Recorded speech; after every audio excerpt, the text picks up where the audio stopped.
এই writ petition দায়ের করে আসলে যারা দায়ের করেছেন তারা কি পেতে চান? আমি স্পষ্ট দেখতে পেয়েছি সরকারের ইন্ধন আদালতের কাঁধে রেখে পার্লামেন্টের কাছে না পাঠিয়ে কোর্ট এই কথা বলেছে, সুতরাং আমাদের কিছু করার নাই, এইরকম একটা মেন্টালিটি সুস্পষ্টভাবে দেখা যাচ্ছে। আজকে দুইটা রিট পিটিশন শুনানি হয়েছে।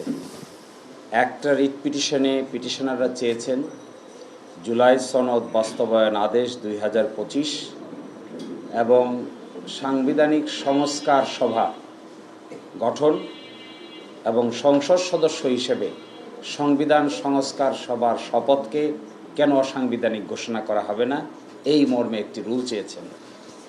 এবং যতদিন পর্যন্ত রুল নিষ্পত্তি না হয়েছে ততদিন পর্যন্ত একটা নিষেধাজ্ঞার আদেশ চেয়েছেন। আরেকটি রিট পিটিশনে গণভোট অধ্যাদেশের ধারা 3 অর্থাৎ যেখানে প্রশ্নটা দেওয়া হয়েছে সেই প্রশ্ন এবং জুলাই সনদ বাস্তবায়ন আদেশ 2025 কেন অসাংবিধানিক ঘোষণা করা হবে না, এই মর্মে আরেকটি রিট পিটিশন দায়ের করা হয়েছে। এই রিট পিটিশনে আইন মন্ত্রণালয়, সেক্রেটারিয়েট, ক্যাবিনেট ডিভিশন, সংসদ বিষয়ক মন্ত্রণালয় এবং সেক্রেটারিয়েট, প্রধানমন্ত্রীর অফিস, তাদের উপর নিষেধাজ্ঞা চাওয়া হয়েছে যেন এই বিষয় সংক্রান্ত কোনো ফার্দার কার্যক্রম গ্রহণ করা না হয়। এই রিটের উপর শুনানি হয়েছে। শুনানিতে আমরা যে কথা বলার চেষ্টা করেছি, এক, গণভোটের প্রশ্নটাকে চ্যালেঞ্জ করেছেন। তো গণভোট তো হয়ে গেছে, প্রশ্নের উপর তো মানুষ মতামত দিয়েছে। প্রশ্নকে যখন হ্যাঁ না উত্তর দিয়ে দেওয়া হয় তখন প্রশ্নকে চ্যালেঞ্জ করার মানে কি? অর্থাৎ এখন আর প্রশ্নকে চ্যালেঞ্জ করা হচ্ছে না, এখন চ্যালেঞ্জ করা হচ্ছে গণভোটের রেজাল্টকে। যদিও বলছেন গণভোটের প্রশ্নকে, কিন্তু প্রশ্ন তো প্রশ্নের জায়গায় নাই, প্রশ্ন ইতোমধ্যে ফলাফলের জায়গায় চলে এসেছে, অর্থাৎ ফলাফলকেই চ্যালেঞ্জ করেছেন। সেকেন্ড প্রশ্ন হলো, এই জুলাই সনদ হয়েছে ঐকমত্যের ভিত্তিতে কিছু ডিসেন্টিং ছাড়া, এবং যে জুলাই সনদ বাস্তবায়ন আদেশ জারি করা হয়েছে 2025 সালের নভেম্বর মাসে, সেখানে স্পষ্ট করে বলে দেওয়া হয়েছে যে জনগণের সার্বভৌম ক্ষমতা অন্তর্বর্তীকালীন সরকারের সুপারিশ অনুযায়ী বাংলাদেশের মহামান্য রাষ্ট্রপতি এই আদেশ জারি করেন। এই আদেশটিকেও তারা বলছেন সাংবিধানিকভাবে গ্রহণযোগ্য নয়।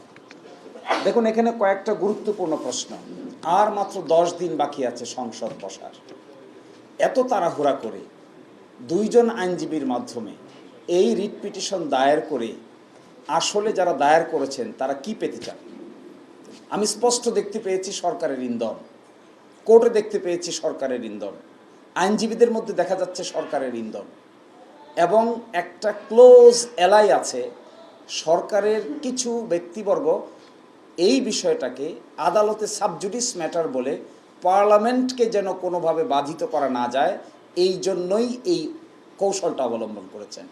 আমরা আদালতে প্রশ্ন তুলেছি যে 10 দিন অপেক্ষা করে পার্লামেন্ট যদি এই সিদ্ধান্ত নেয় তাহলে আদালতের তার হস্তক্ষেপ করার কোনো প্রয়োজন নাই, মাত্র তো 10 দিন। আগে যেহেতু করা হয়নি, নভেম্বর মাসে আদেশ হয়েছে, ডিসেম্বর মাস, জানুয়ারি মাস, ফেব্রুয়ারি মাস, এটা মার্চ মাস যাচ্ছে, এতদিন যদি এটা চ্যালেঞ্জ করার প্রয়োজন না হলো তাহলে 12 তারিখ পর্যন্ত অপেক্ষা করতে এখানে অসুবিধাটা কোথায়? এগুলোর আসলে কোনো সুনির্দিষ্ট উত্তর দিতে পারে নাই। এটা একটা political question, doctrine of political question নামে একটা কোয়েশ্চেন আছে, যেগুলো হাইলি পলিটিক্যালি সেন্সিটিভ, এগুলো আদালতের বিবেচ্য বিষয় নয়। আচ্ছা বলেন, বাংলাদেশে অভ্যুত্থানকে আদালতের নিয়ম মেনে হয়েছে? আদালতের আদেশ মেনে কি মাস আপসার্চ হয়েছে, বিপ্লব হয়েছে, অন্তর্বর্তী সরকার হয়েছে, কিংবা গণভোট হয়েছে, কিংবা জাতীয় নির্বাচন হয়েছে? এখন এসে দেখেন, খুব ইন্টারেস্টিং, জাতীয় নির্বাচনের পার্টটুকুকে চ্যালেঞ্জ করে না, চ্যালেঞ্জ করে শুধু গণভোটের পার্টটুকুকে। জাতীয় নির্বাচন তো একদিনই হয়েছে, পাশাপাশি ব্যালটে হয়েছে। আপনি যদি সেকশন 3 গণভোট অধ্যাদেশ সেকশন 3কে যদি চ্যালেঞ্জ করেন, আবার জাতীয় গণপরিষদ গঠন না করতে চান, তাহলে আপনি জাতীয় নির্বাচনকে চ্যালেঞ্জ করেন না কেন? জাতীয় নির্বাচন ঠিক থাকবে কিন্তু গণভোট ঠিক থাকবে না, জাতীয় নির্বাচনের ফলাফল ঠিক থাকবে কিন্তু গণপরিষদ গঠন করা যাবে না। এর অর্থ যেটি বোঝা যাচ্ছে, দিস টু রিট পিটিশনস আর calculative and politically motivated writ petitions. এগুলো কোনো না কোনো জায়গা থেকে কেউ না কেউ একটা ডিজাইনকে ইমপ্লিমেন্ট করার জন্য সুনির্দিষ্টভাবে কিছু আইনজীবীকে ম্যানেজ করে they have taken this initiative. আদালতের সামনে এগুলো উপস্থাপন করে অতীতে আদালতকে ব্যবহার করে যে সমস্ত রাজনৈতিক সমস্যার সমাধান করার চেষ্টা করা হয়েছে সবগুলো বুমেরাং হয়েছে। This is a political question has to be settled by consensus of the political parties. Political parties আলোচনার ভিত্তিতে সিদ্ধান্ত নিয়েছে। সিদ্ধান্ত থেকে সরে আসতে গেলেও পলিটিক্যাল পার্টিকে আলোচনার ভিত্তিতেই সরতে হবে। আদালতকে এখানে সাবজেক্ট ম্যাটার করে যিনি আজকে বিচারক ছিলেন জুনিয়র জাজ, তিনিও এই সরকারের আমলে নিয়োগপ্রাপ্ত বিচারক। একটা অর্ডিন্যান্স হয়েছে, বিচার বিভাগে অ্যাপয়েন্টমেন্ট কমিশন গঠিত হয়েছে। এই কমিশনের আলোকে বাংলাদেশের হাইকোর্টে 2 সেট বিচারক অ্যাপয়েন্টেড হয়েছে। তার মধ্যে আজকে যিনি জুনিয়র বিচারক ছিলেন তিনিও এই আইনের অধীনেই নিয়োগপ্রাপ্ত বিচারক। অভ্যুত্থান যদি না থাকে, সরকার যদি না থাকে, জুলাই সনদ বাস্তবায়ন অধ্যাদেশ যদি না থাকে, গণভোট যদি না থাকে, তাহলে ওই মাননীয় বিচারক কিভাবে থাকবে? কোন জায়গায় তিনি অ্যাপয়েন্টেড হবেন? Who will appoint him? These are the pertinent questions which are আনআনসার্ড।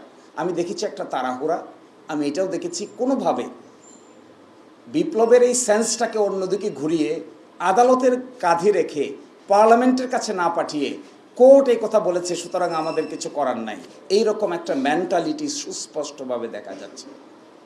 এবং এটাতে আমরা খুবই anxious. We are anxious in a sense যে this type of attitude will ultimately foil the whole scheme of the revolution. আপনি দেখেন, যারা বলছেন গণভোট বাতিল হবে তারা বলছেন না কেন জাতীয় নির্বাচনও বাতিল হবে? যদি পুরোটাই বাতিল হতে হয় তাহলে why not the national election? Why only the গণভোট? ওয়াই অনলি দি জুলাই সনদ বাস্তবায়ন আদেশ? মাঝখানে আরও 135টা অর্ডিন্যান্স হয়েছে, সেগুলো বাদ যাক, সবই বাদ যাক, ফ্রেশে শুরু করি। আবার আমরা ঘুরে 5ই আগস্টের আমরা আদালতে এই কথা বলেছি, যদি তাই বলতে চান তাহলে সব বাদ দেন। Let us go back before 5th August. 5th অগস্টের আগে ফিরে যাই, ওখানে গিয়ে দেখি না আমরা কোন জায়গায় ছিলাম। Let us start from there. 4th August থেকে স্টার্ট করি। তখন তো রাজি না। এর অর্থ কি? এর অর্থ হলো যেটা সুবিধাজনক এটাকে পিক করা হবে, যেটা অসুবিধাজনক এটাকে বাদ দেওয়া হবে, যেটা সুবিধাজনক এটাকে চুজ করা হবে, যেটা অসুবিধাজনক এটা থেকে নিজেকে সরিয়ে নেওয়া হবে। This is serious arbitrary activity of particular group of people. Should not be, no one should do this. এবং এইভাবে একটা রেভলিউশনের পরে একটা চার্টারকে অপ্রাসঙ্গিক করে ফেলার যদি ইনিশিয়েটিভ নেওয়া হয় তাহলে that would be again a political blunder, a legal blunder. Judiciary will be debated. এবং বিচার বিভাগের উপরে এই বন্দুক রেখে এই ধরনের কর্মকাণ্ড করা সঠিক নয় বলে আমরা মনে করি। ধন্যবাদ সবাইকে।